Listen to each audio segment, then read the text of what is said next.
다양한 관점으로 텍스트의 깊이를 더하는 담론의 장, 더 디베이트에 오신 것을 환영합니다. 멸종 위기종을 보호하기 위해 세워진 생태계 보호구역을 한번 상상해 보시죠. 그곳의 가장 중요한 규칙은 명확합니다. 포식자를 절대 들이지 않는 것. 그렇죠. 튼튼한 울타리가 필수적이죠. 맞습니다. 환경을 통제하는 이유는 취약한 개체들이 외부 위협 없이 스스로 생존하고 번식할 수 있는 절대적인 기회를 주기 위해서거든요.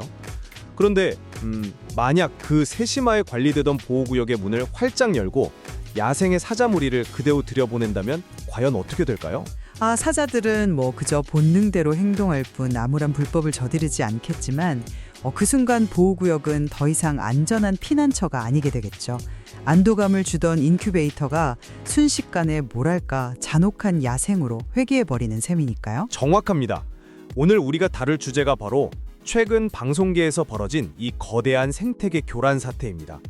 서바이벌 프로그램 무명전설 3회차에서 발생한 유명 가수들의 대거 출연, 그리고 그로 인한 캐스팅과 편집 논란이죠. 네, 아주 뜨거운 감자죠. 오디션 프로그램에서 이미 확고한 인지도와 히트곡을 보유한 기성 가수의 참여가 과연 무명 가수들에게 가혹하고 불공정한 장애물인가, 아니면 오히려 그들의 실력을 입증하기 위해 필연적으로 요구되는 엄격한 시험대인가?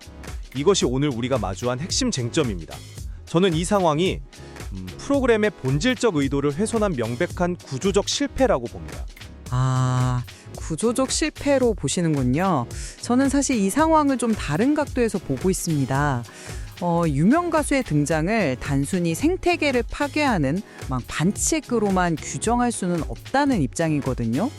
오히려 이 유명 가수들조차 과거의 명성에 기대지 못하고 냉혹한 평가 시스템에 놓임으로써 역설적이게도 진짜 무명 가수들의 그 압도적인 기량이 더욱 선명하게 빛을 발하게 만든 입체적인 무대였다고 생각합니다.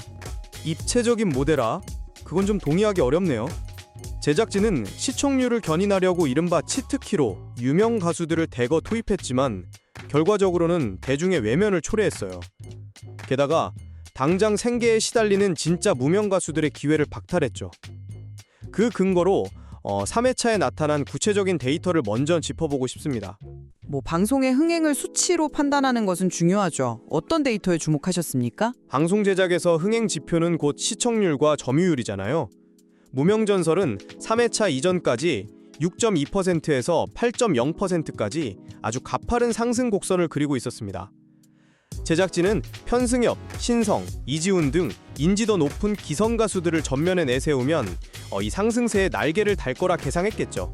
네, 보통 오디션 초반의 정석적인 연출이죠. 그런데 결과를 어땠나요? 8.0%에서 8.1%로 단 0.1% 상승에 그쳤습니다. 사실상 정체이자 실패입니다. 게다가 OTT 시청 점유율을 보면 상황은 훨씬 더 심각해요. 이전 프로그램인 우주를 줄게가 30.6%를 보여준 반면 무명전설은 기대치인 30%를 크게 밑도는 24%에 머물렀거든요. 이 수치가 의미하는 바가 무엇이겠습니까? 미치지 못했다는 팩트 자체는 부정하지 않겠습니다.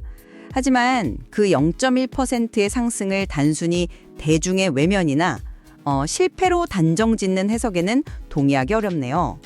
시청률 흐름을 볼 때 오히려 초반의 급격한 상승세 이후 일종의 조정기 혹은 안정기에 접어든 것으로 볼 수도 있거든요. 안정기라기보다는 저는 시청자들의 적극적인 이탈로 보는 게 타당하다고 봅니다. 적극적인 이탈이요. 네, 타 트로트 오디션에서 이미 심사위원을 맡을 정도의 위상을 가진 그 기득권 엘리트 가수들이 군 만기 전역 후에 일이 끊겨서 마기를 전전해야 했던 성리 씨 같은 생계형 언더독들의 자리를 차지했잖아요. 시청자들은 프로그램의 기획 의도가 배신당했다고 느낀 겁니다. 대중이 이탈했다고 하셨는데 제가 보는 관점은 전혀 다릅니다. 만약 유명 가수들이 나와서 과거 명성대로 압도적인 무대를 보여주고 점수를 싹쓸이 했다. 그럼 불공정한 반칙이 맞죠. 시청자들도 그 뻔한 결과에 실망해서 떠났을 겁니다. 하지만 3회차 현실은 정반대였잖아요. 정반대였다고요? 어떤 점에서요? 오디션 생태계의 엄격성이 증명된 결과가 나왔거든요. 편승엽 씨 사례를 보시죠. 무려 자신의 최고 히트곡인 찬찬찬을 수십 년 만에 들고 나왔음에도 불구하고 117점이라는 아주 낮은 점수를 받고 탈락 위기에 처했습니다. 대중의 기대치가 높은 기성 가수들조차 이름값에 기대지 못하고 냉정한 심판을 받았다는 거죠. 아, 마스터들의 심사가 냉정했다. 그 점은 인정합니다.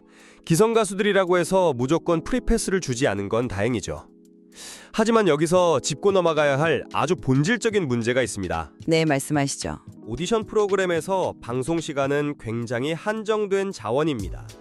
고작 6분, 7분의 무대조차 배정받지 못해서 절실한 이들이 넘쳐난단 말이죠. 이미 부와 명예를 얻은 유명 가수의 가창력 한계를 대중에게 굳이 증명하기 위해서 이도진이나 강태관처럼 간절한 무명 가수의 무대를 통편집하거나 클라이맥스만 내보내는 것, 이게 과연 공정한 자원 분배일까요? 방송 시간이라는 한정된 자원의 분배 문제로 접근하시니 꽤 흥미롭네요. 이건요, 마치 한정된 행정력을 굶주린 빈민을 굳이 하는 데 쓰지 않고 굳이 부유층의 세무조사를 위해 막대한 시간과 예산을 낭비하는 것과 다름없는 구조입니다.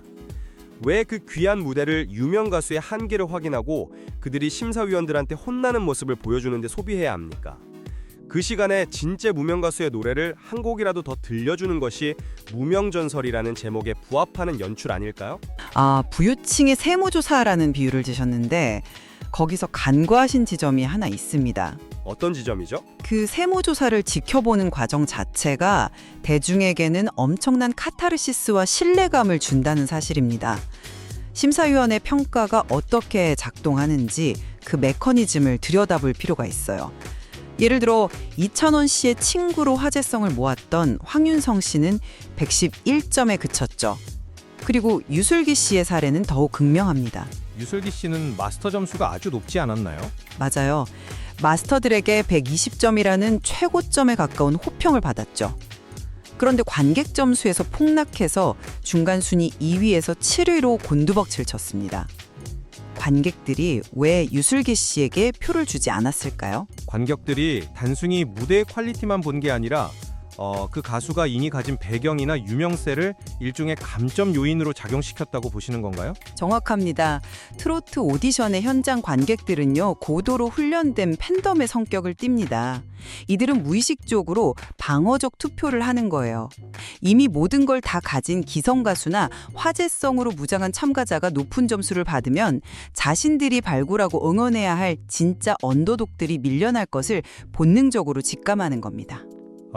일종의 견제 심리가 발동했다는 거군요. 네, 관객 점수라는 장치를 통해서 기성 가수들을 역으로 견제하는 생태계의 면역작용이 일어난 겁니다.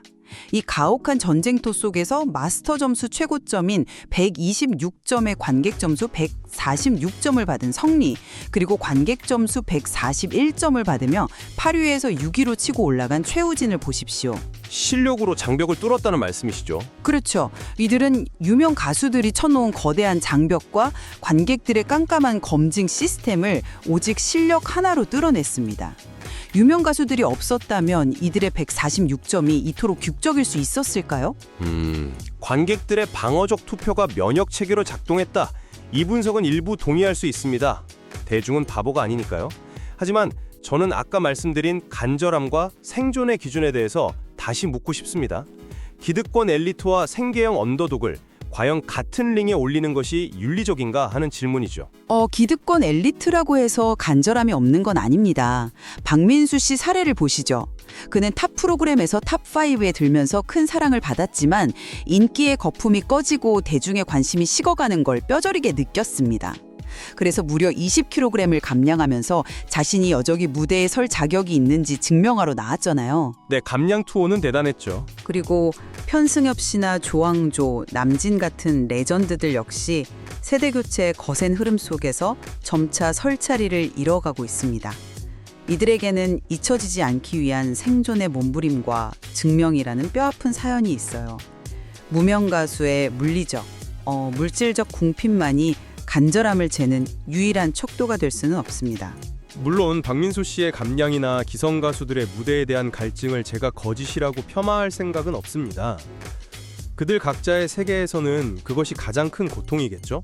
하지만 간절함의 무게와 차원이 명백히 다르다는 사실은 인정하셔야 합니다.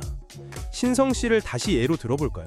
네, 신성 씨 논란이 컸죠. 그는 최근에 탑 프로그램에서 심사위원 자리를 제안받았음에도 불구하고 이번 무명전설의 도전자로 지원했습니다.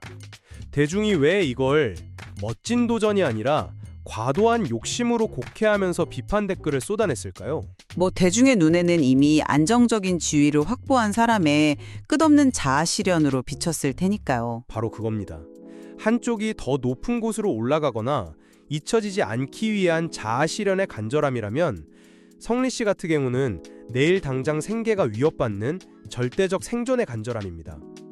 군 전역 후 일이 끊겨서 막일과 인테리어 현장을 전전해야 했던 사람하고 심사위원 자리를 마다하고 온 사람을 같은 저울에 올려놓고 경쟁시킵니다. 네, 출발선이 다르긴 하죠. 이 두 가지를 모두가 똑같이 간절하다면서 병렬적으로 놓는 건 문제의 본질을 후리는 폭력적인 프레임이라고 봐요. 아, 생존의 문제와 자아 실현의 문제를 동일선상에 놓을 때 시청자가 느끼는 괴리감, 그건 분명히 존재합니다. 그 지적은 타당해요. 하지만 텔레비전 오디션이라는 시스템이 우선 완벽하게 도덕적이고 공평한 진공 상태에서 작동하지 않는다는 현실을 봐야 합니다. 현실을 봐야 한다. 어떤 의미죠? 대중이 성리 씨의 생계형 사연에 깊이 공감하고 그에게 압도적인 지지를 보낸 심리적 배경에는 역설적이게도 신성이나 편승엽 같은 가진 자들의 존재가 필수적입니다. 이름과 골리앗이 똑 버티고 있는 판이었기 때문에 다윗이 던진 돌멩이 하나가 엄청난 폭발력을 갖게 된 것이죠. 현실의 불평등을 무대 위로 끌어들여서 그것을 실력으로 타파해내는 극적인 카타르시스. 저는 그것이 서바이벌 오디션이 작동하는 핵심 동력이라고 봅니다. 다윗과 골리앗의 서사를 완성하기 위해 기득권층을 의도적으로 배치했다는 말씀이시군요. 구조적으로 그런 대비가 주는 드라마틱한 효과는 분명 있습니다. 그런데 그 서사를 만들어가는 제작진의 연출과 편집 방향을 보면 과연 그들이 다윗의 승리를 응원하고 있는 건지 아주 강한 의문이 들거든요. 3회차의 연출 방식을 한번 되짚어 볼까요? 어떤 부분의 연출이 문제라고 보셨습니까? 아직 프로그램 초반임에도 불구하고 마치 준결승전이나 결승전에서나 볼 법한 과도한 결과 발표 지연 연출을 남발했습니다. 공동 9위 3명 중 탈락자를 발표하는 과정을 무의미하게 길게 끌면서 긴장감을 억지로 쥐어짰죠.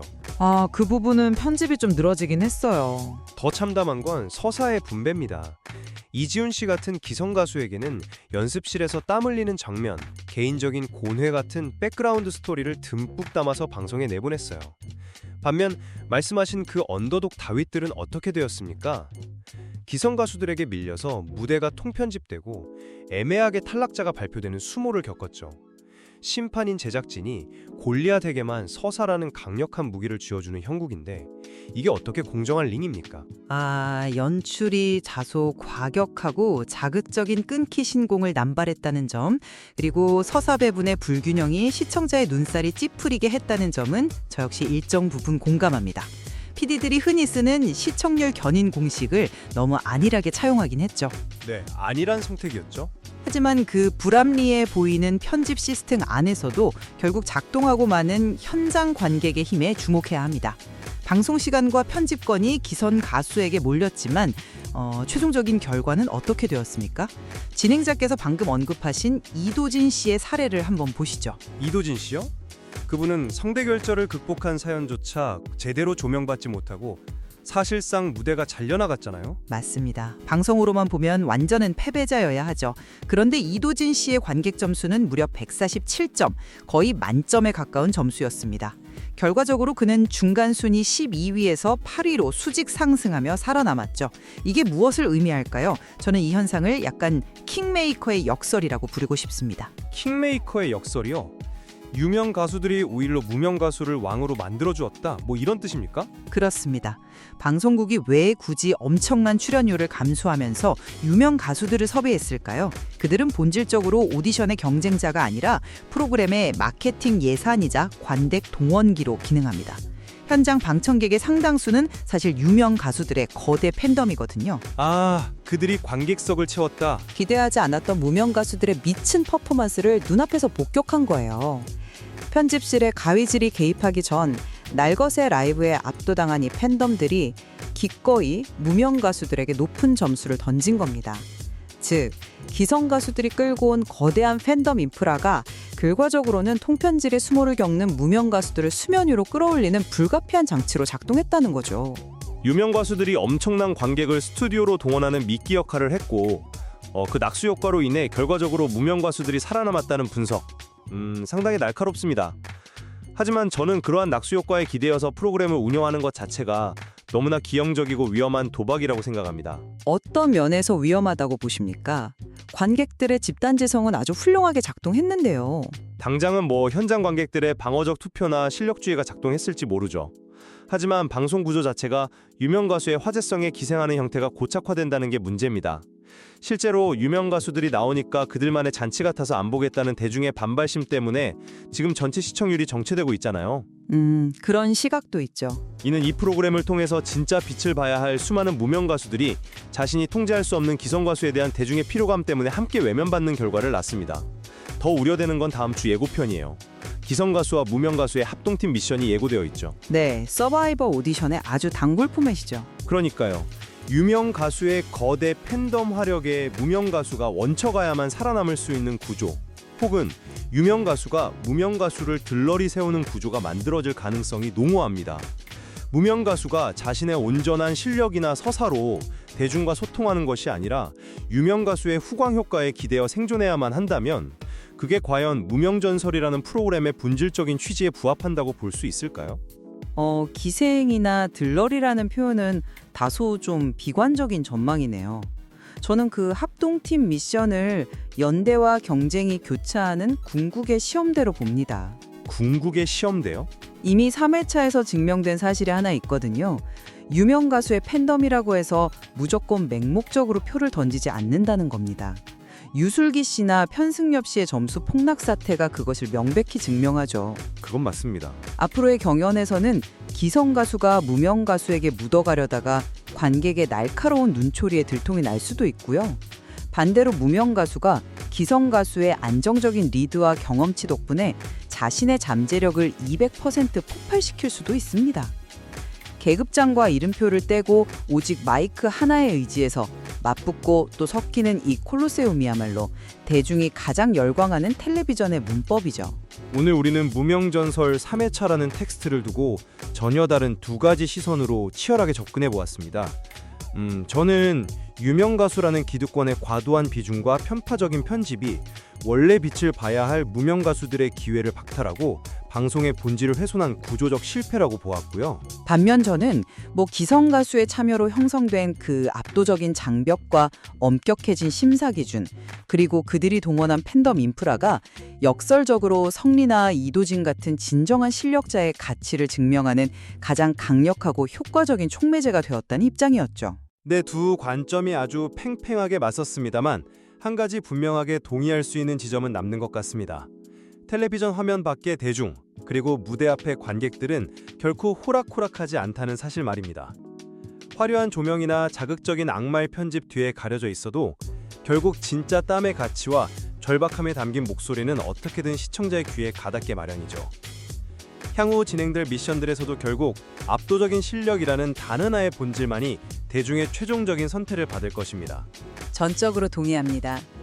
유명 가수의 후광이든 혹은 제작진의 의도적인 서사 몰아주기든 간에 전주가 끝나고 입을 떼는 그 첫 소절의 순간만큼은 모든 참가자가 철저하게 혼자입니다.